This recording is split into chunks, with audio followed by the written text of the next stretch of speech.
What's up, everybody? My name's Craig. If you don't know our channel, it's Sports Talk Detroit. Shameless plug back here.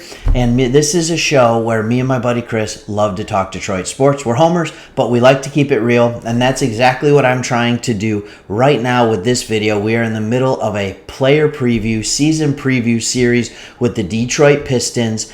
The season is right around the corner, y'all. And today we are going to be talking about Killian Hayes, the killer. All right.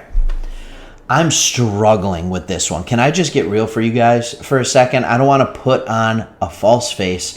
When I was getting ready to do this player preview, Killian Hayes, it terrified me because I have no idea what this guy is going to be. First off, we don't know a ton about him. He's coming out of France. All right, we hear a little bit about his background. We hear he's a good guy. But then, like 7, 8, 9 games in, he gets hurt. And he didn't look good for those first 6 or 7 games. Now, true, it wasn't fair last year to judge him on that. He had just gotten drafted, COVID year, everything was weird.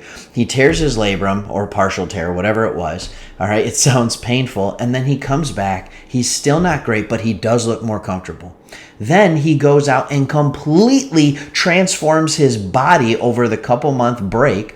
And then he comes into Summer League just yoked. And I'm not a guy who likes to talk about other dudes' bodies very much, but this dude changed his body, which was a really good sign. Unfortunately, in the 3 Summer League games, again, 3, so let's not take it too heavily, or we need to take that with a grain of salt, right? 3 games, his shooting, still bad.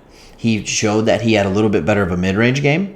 He was able to use the bulk that he put on to finish around the rim a little bit better. So we definitely saw that. The outside game was still not there. So I'm not exactly certain how to feel about Killian. So I did what I was taught by my father when I was a kid. If you can't figure out what to do, make a pros and cons list. So let's go through that together. Pros and cons. I wrote them down. What are the pros of Killian Hayes? Well, he started to show that he's a good defender. He has a knack for the basketball. He gets steals at a pretty consistent rate. And even in the G League, he was a lockdown defender. I'm kind of curious to see what happens when he's playing really quick guards in the NBA. But he's right now looks like he is going to absolutely be a plus defender, especially with Cade in the backcourt with him. There's a lot of length between the two of those. The next thing, it helps his defense, is his height. He's tall for a point guard. At 6'5", he's a big point guard. I have no idea what his weight is after all the working out that he did, but he is at a good size. So size, defense, good passing, good vision. There are some passes that Killian Hayes makes that you're just like, wow. All right, there's some skip passes. There are some bounce passes that are going between defenders that I am just blown away. And you realize this guy does have next level vision. And when he was making those, he was 19 years old. So that has to be encouraging. He's young.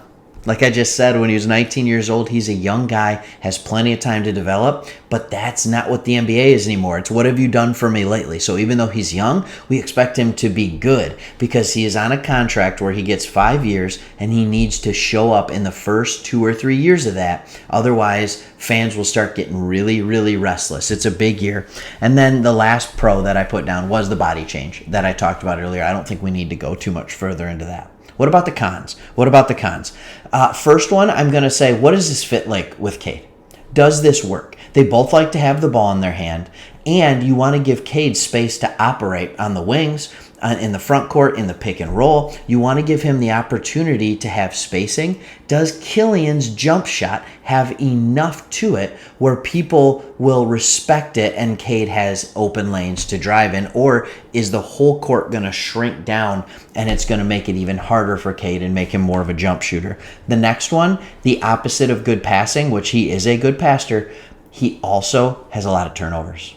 We see him struggle with turnovers in some games where he's putting up 5, 6, 7 turnovers. Part of that's because you're a rookie. Prove to me, Killian, second year, that you're not going to do that anymore, that you're going to limit these turnovers. You're going to have a 2-to-1 at least turnover or assist to turnover ratio. Let's get that done. And then the biggest con that should count for at least 3 or 4 cons is his lack of shooting.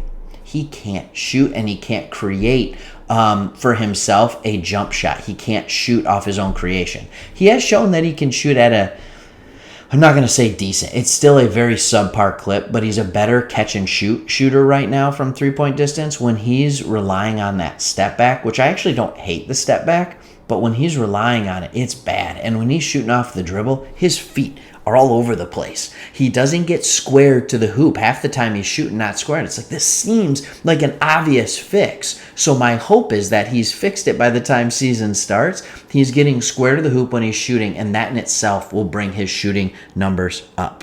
So this gives me hope when I look at this list, when you got 5 pros and 3 cons, but there's that big con of he can't shoot. So let's talk about the big question marks going into the season. And the biggest one is, will he be able to improve his shooting? It'd be hard not to. He shot 27% from 3, and I think only 35% overall. It's not good. I would like to see him get to that 45% range from inside the arc. And if he can get over 32% from 3 for the season, that is a marked improvement. I'm not talking going from 27 to 40% right now. Get to 30, 31, 32% this year.